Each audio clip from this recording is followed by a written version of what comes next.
আসসালামু আলাইকুম। গত কয়েকদিন যাবত আমরা একটা মোটামুটি টেনশনের মধ্যে আছি। সেটা হচ্ছে যে আমাদের এই গাভীটা এর পাশাপাশি এটার সাথে আরেকটা গাভী আছে, সেটা আমি আপনাদেরকে দেখাবো। এই দুইটা গাভীর বাচ্চা দেওয়ার কথা, কিন্তু এই বাচ্চা দেওয়ার মানে যে তারিখটা আছে সেই তারিখের ওভার হয়ে গেছে, এখন যে কোনো সময় দিতে পারে। যে কারণে হচ্ছে আমরা কোথাও বেরোতেও পারতেছি না, কারণ আমাদের যেহেতু অনেকগুলা খামার বলতে আমাদের হাঁসের খামার, মুরগির খামার বা অন্য যে খামারগুলো আছে ওই খামারগুলোতেও আমাদের তেমন একটা সময় দেওয়া হচ্ছে না এখানে থাকার কারণে।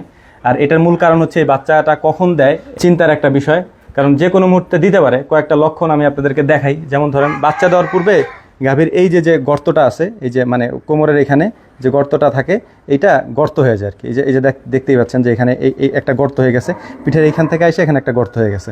আর এই সাইডেও সেম, এই সাইডেও সেম, এখানেও এসে এখানে একটা গর্ত হয়ে গেছে, মানে এই জায়গাটা গর্ত হয়ে যায়। আমরা যেটা আর কি আমাদের লক্ষণ হিসেবে যেটা বুঝি। আর আরেকটা লক্ষণ হচ্ছে যে এই যে বাটগুলো আছে, এই বাটগুলো হচ্ছে যে একেবারে শক্ত হয়ে যায়, মানে এটা এখনও শক্ত হয় নাই, মানে এখনও বাচ্চাদের মতো ওয়েতে আসে নাই। এই বাটগুলো একেবারে মোটা হয়ে শক্ত হয়ে যায়। মানে ওই যে আমরা দেখবেন যে অনেক সময় বাচ্চা যখন পানানো হয় আর কি, দুধ পানানোর পরে ওলানের অবস্থাটা যেরকম হয় ওরকম একেবারে টাইট হয়ে যায় আর কি। তো এই মানে বিষয়টাও আমরা লক্ষ্য করি, বা আমরা বিশেষ করে আমাদের ক্ষেত্রে বলতেছি, ভাই কার ক্ষেত্রে কেমন হয় আমি জানি না।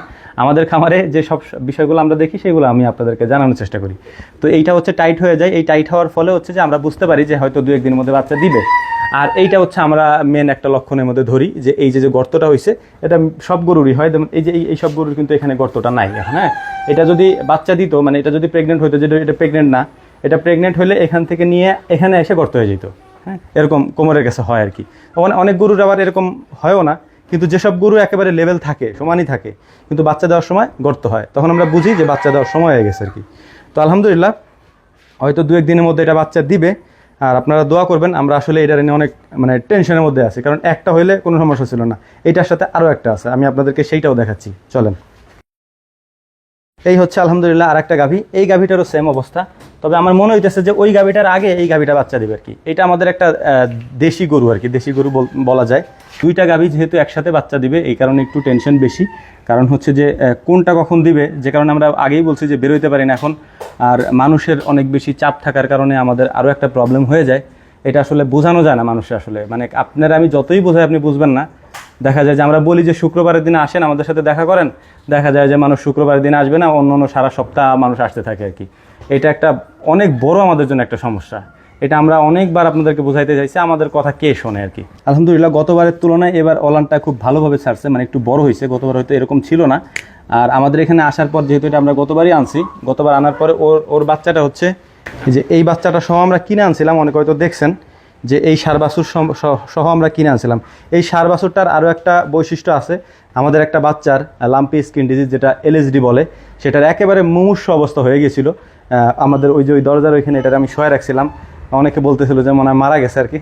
তো আলহামদুলিল্লাহ, আমাদের যে চিকিৎসা আছে লাম্পি স্কিন ডিজিজের, আমরা যেটা দিয়ে থাকি, সেই চিকিৎসাটা দেওয়ার পরে আলহামদুলিল্লাহ এই গরুটা সুস্থ হয়ে যায়। তবে কিছু দাগ এখনও আছে, এটা মিটে না এখন। এই যে কিছু দাগ এখনও আছে। ওর পুরো শরীরে এমন কোনো জায়গা নাই যেখানে হচ্ছে এটা ছিল না। এই যে কম্বলটা দেখতে পাচ্ছেন ওর, এই যে কম্বল বলে আমরা গরুর, এই কম্বলটা হচ্ছে এত বড় ফুলে হচ্ছে এরকম হয়ে গেছিলো, এতখানি হয়ে গেছিলো। মূলত এই কারণে ও শোয়া থেকে উঠতে পারতো না, এত ভারী হয়ে গেছিলো কম্বলটা আর কি।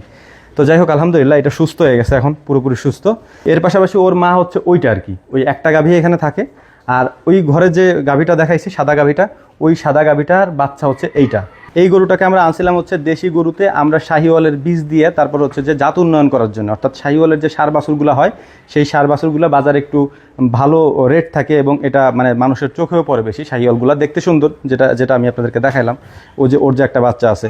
তো আমাদের এইখানে এই বছর আর কি, মানে যতগুলা বাচ্চা হয়েছে তার মধ্যে মাত্র একটা বাচ্চা হয়েছে বকনা, আর বাকি সবগুলাই হয়েছে ষাঁড়। তো মানে এই সব গরু থেকে আমরা ষাঁড় বাচ্চাই আশা করি। আল্লাহ তালা যেটা লিখে রাখছেন ওইটাই হবে। তবে আমরা আশা করি যে আল্লাহ তালা যেন আমাদেরকে একটা ষাঁড় বাচ্চা দেন, কারণ এটাই মনে করেন যে 4-5 কেজির মতো দুধ হইতে পারে। ওই তো 4-5 কেজি দুধ হইলে ওইটা আমরা মানে দুধ দহন করি না, ওইটা বাছুরকে খাওয়াই দিই, এবং বাছুরকে খাওয়ানোর পরে বাছুর খুব ভালোভাবে একটা মানে হৃষ্টপুষ্ট হয়। আর আরেকটা বিষয় হচ্ছে যে বাছুরকে বেশি দুধ খাওয়ানো লাগে না, 3 মাস পর্যন্ত মোটামুটি বাছুরে দুধ খায়, এবং দুধের পাশাপাশি আমরা অন্য খাবারও খাওয়াই, মানে দানাদার খাবার, এর পাশে ঘাস, এগুলো আমরা খেতে দিই আর কি।